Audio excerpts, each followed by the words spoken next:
So today, we're going to unpack the story of Bitcoin.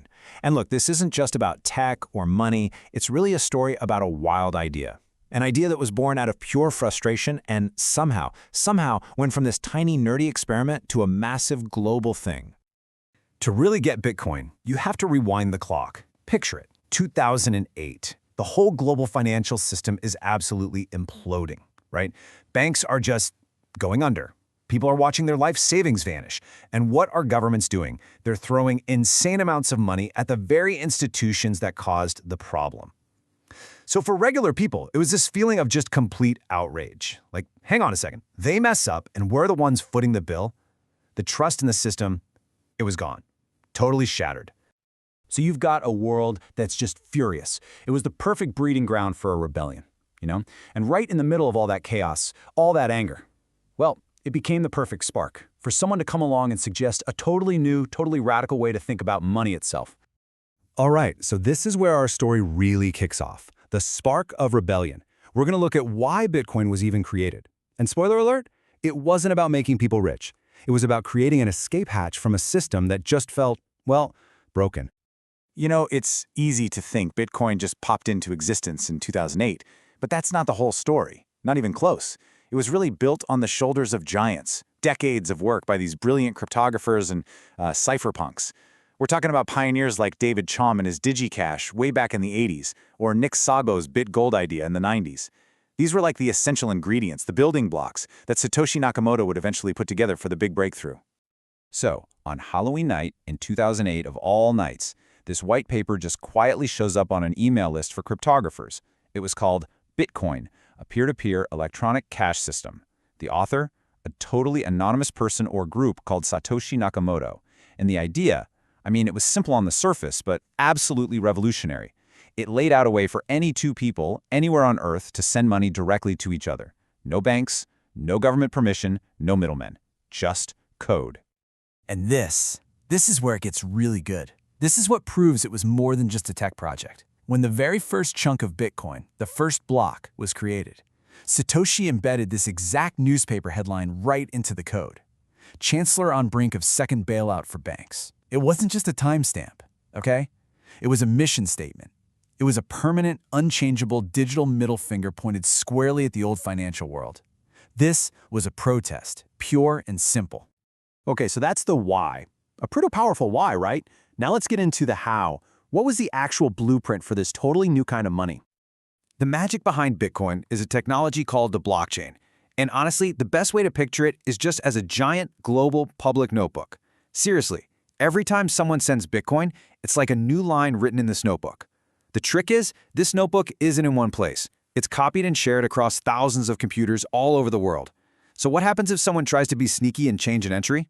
Well, all the other thousands of copies will immediately know something's wrong. It's basically cheat-proof. So here's how it works in practice. Let's say you want to send some Bitcoin. Your transaction gets blasted out to the whole network. Then all these powerful computers, which we call miners, start racing. It's like a huge global Sudoku competition. They're all trying to solve a super complex math puzzle to prove the transaction is legit. The first one to solve it gets to add the new block of transactions to the chain. And for all that hard work, they get rewarded with some brand new Bitcoin. That whole process is called proof of work, and it's the secret sauce that keeps the entire system secure and honest. Okay, now look at this number, 21 million. This might be the single most important number in this entire story. Why? Because there will only ever be 21 million Bitcoin. Ever. That's the hard limit. It's baked right into the code. And think about that for a second. It's the complete opposite of government currencies, which can be printed and printed and printed into infinity. Bitcoin has a fixed supply. It's scarce, just like gold. And that idea of digital scarcity is absolutely fundamental to what makes it valuable. All right, so the idea's out there. The tech is running. What comes next? An absolutely insane roller coaster ride. We're talking about the history of Bitcoin's price, a story of unbelievable booms and soul-crushing busts. It was a wild time that really tested who the true believers were. So let me tell you about the most expensive pizza in history. Back in 2010, this programmer, Laszlo Hanyecz, he wanted to prove you could actually buy something with Bitcoin. So he paid 10,000 Bitcoin for 2 pizzas. 10,000! At the time, it was just a cool little experiment. But today, Those 10,000 coins are worth, well, over $600 million. It's just a legendary story in the space, and it perfectly captures how Bitcoin went from a funny internet money to a serious asset. And as the price started going up, so did the attention. And not all of it was good. On the one hand, you had the dark side. It became famous, or maybe infamous, as the currency for the darknet market, Silk Road.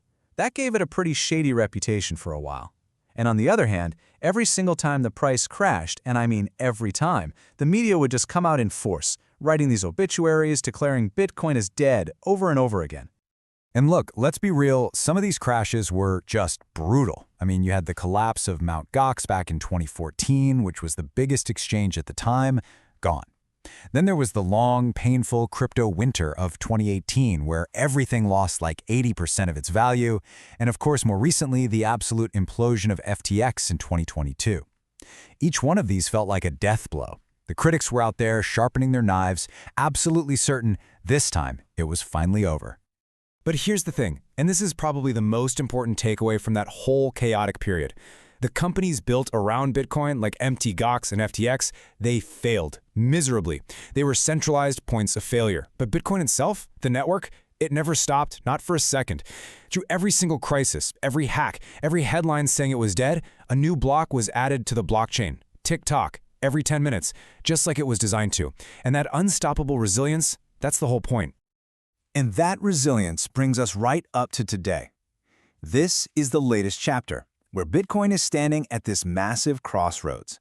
It's making the leap from a niche, nerdy rebellion to a full-blown Main Street asset.